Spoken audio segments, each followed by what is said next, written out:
Well, NDTV has accessed the full Darshan Supreme Court order. Supreme Court today has cancelled the bail that was given to actor Darshan and also his partner Pavithra Gowda, who both of them have been accused of murdering 33-year-old Renukaswamy, a fan who was assaulted, kidnapped and allegedly killed by Darshan.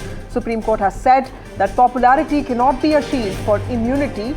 Supreme Court has also said that social status can't be basis for any bail. My colleague Deepak Popanna joins us with more details on this. Deepak, this is probably the second or third time that the Supreme Court has actually set aside and commented against the earlier order by Karnataka High Court that granted Darshan bail, saying that this is an act of perversity. Tell us a little bit about what the Supreme Court said today in its judgment cancelling the bail for Darshan.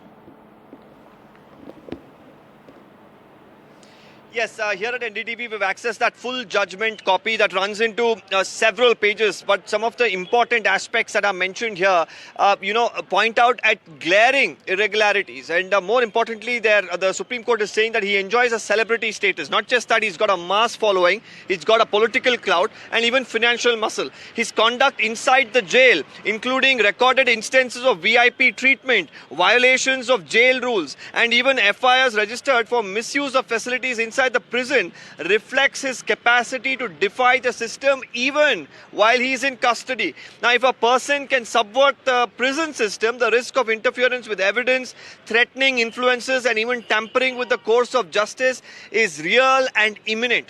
This is one of the things that the Supreme Court has said. So basically we should note that this individual, after being accused of murder, goes into prison, and in prison the Supreme Court has found, of course, through the information that was available, that he had actually got VIP treatment while at the Parapanagrara prison. Now, this is a person goes to jail, gets VIP treatment inside jail, manipulates the entire system to work according to his whims. The Supreme Court is saying, how could you grant bail to this person who could subvert the system while sitting inside prison, and how could you presume that he is outside and will not be able to really affect the case, influence the witnesses or the investigation. So that's one of the main reasons that they have cited in cancellation of this bail.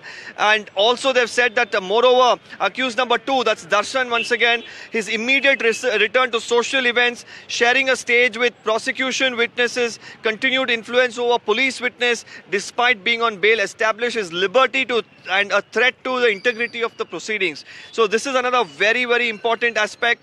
They've, of course, here also gone on to hit out once again at the High Court and its decision. They've said that the influence, resources and social status cannot be a basis for granting bail where there is a genuine risk of a prejudice to the investigation or trial is another observation. The High Court has committed a manifest perversity in the exercise of its discretion, thereby warranting cancellation of bail. So this is the detailed order. We'll of course be putting out all of these aspects on our website and on social media platforms as well for people to read and understand, because a lot of attention is being drawn towards this case because it's a high profile person who's going back to bars. The Supreme Court pointing fingers that you may be high and mighty, but you cannot evade the law and subvert the entire system.